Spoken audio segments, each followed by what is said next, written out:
amoureux du patrimoine et du sud-ouest de la France. On se retrouve aujourd'hui pour une nouvelle visite numérique en Haut-Tolosan autour d'une thématique particulière, celle des constructions insolites. Après les glacières, on vous propose de découvrir les pigeonniers. Nous nous trouvons d'ailleurs devant l'un d'entre eux, celui de la cour de l'office de tourisme, qui est juste derrière moi et qui, soit dit en passant, est le point de départ de notre circuit Bastide. Mais ça, c'est une autre histoire. Alors, vous êtes prêts à découvrir l'histoire de ces drôles de petits bâtiments? Allez, suivez-moi, on y va! Pour commencer, un peu d'histoire. Au détour des petites routes des Hauts-Tolosan, on découvre de nombreux pigeonniers ou colombiers, certains très modestes et d'autres plus élaborés. Chez nous, cet élevage avait pour but de récolter la colombine. Et oui, c'est le nom un peu plus glamour donné à la fiente du pigeon, qui, soit dit en passant, était un excellent engrais, en particulier pour la vigne. Et puis, qu'on se le dise, l'élevage du pigeon permettait aussi de fournir une chair fine appréciée par les gourmets. Entre nous, cette viande était disponible toute l'année et elle était facile à transporter au marché et à rapporter vivante lorsqu'on ne l'avait pas vendue. Plutôt malin les ancêtres, n'est-ce pas? Construits au cœur même des villages ou isolés dans les champs, les pigeonniers témoignent de la grande importance de l'élevage des pigeons d'autrefois. Incroyable mais vrai, ils étaient souvent mentionnés dans les contrats de mariage et dans les testaments.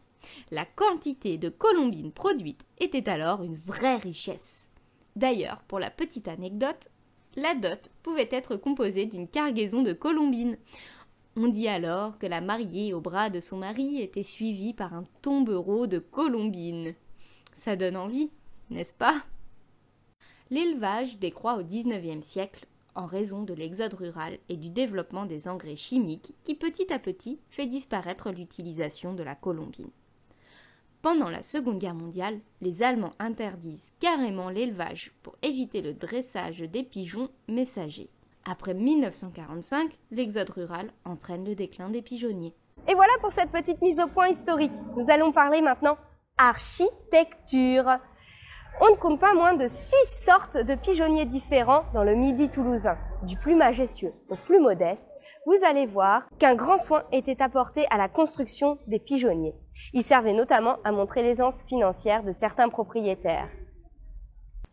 Number 1. Le pigeonnier de type toulousain ou bien pigeonnier pied de mulet. Le pigeonnier le plus courant de la région toulousaine est montalbanaise. Sa toiture est caractérisée d'une seule pente en marche d'escalier. La contre-marche en bois est percée de trous d'envol. C'est son profil si caractéristique qui lui a valu le surnom de pied de mulet. Si on s'approche d'un peu plus près, on remarque une sorte de contour tout autour du pigeonnier. Ce n'est pas un hasard, ça s'appelle une rendière. Formée de briques saillantes ou de carreaux de terre cuite vernissés, elle ceinture le pigeonnier et empêche tout simplement les rongeurs de pénétrer à l'intérieur. Ben oui, les rats seraient bien tentés par une cuisse de pigeon ou une omelette de pigeonneau. Number 2. Les jumeaux. Il s'agit, comme leur nom l'indique, de pigeonniers doubles. Nous en avons 3 magnifiques qui sont d'ailleurs répertoriés dans notre circuit des pigeonniers et pépites. Les pigeonniers de Dario, qui datent du XIXe siècle et qui sont de type toulousain.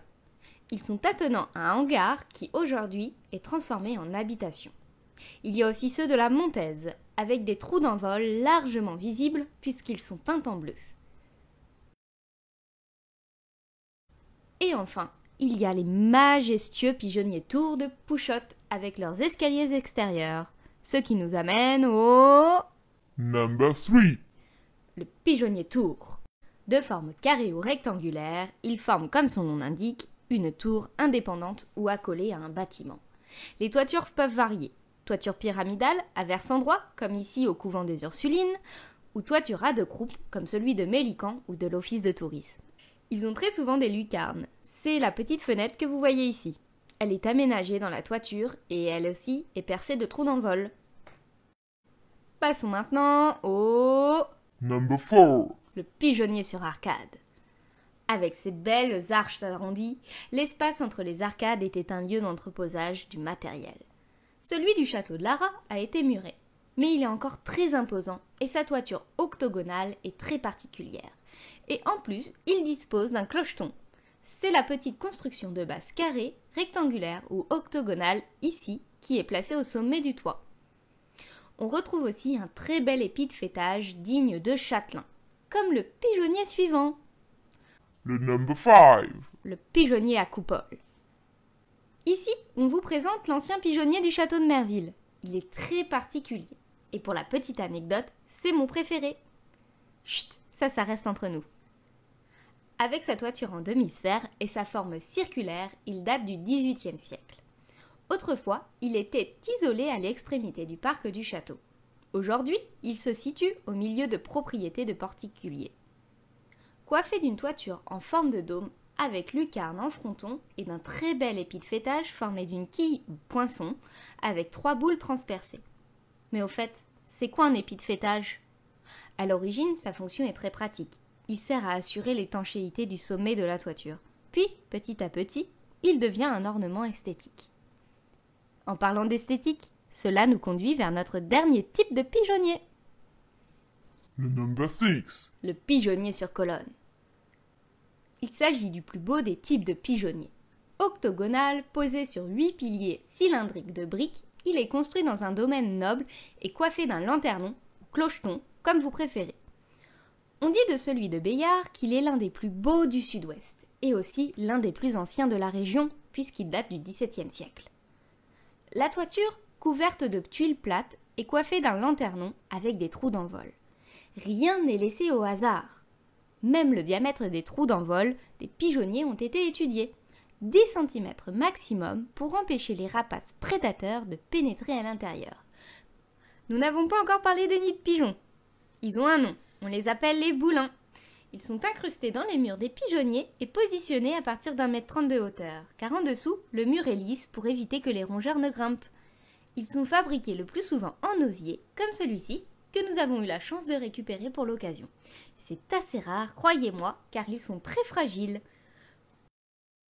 Cette vidéo touche maintenant à sa fin. La visite numérique est terminée et maintenant vous savez tout, ou presque, des constructions insolites en Haut-Tolosan.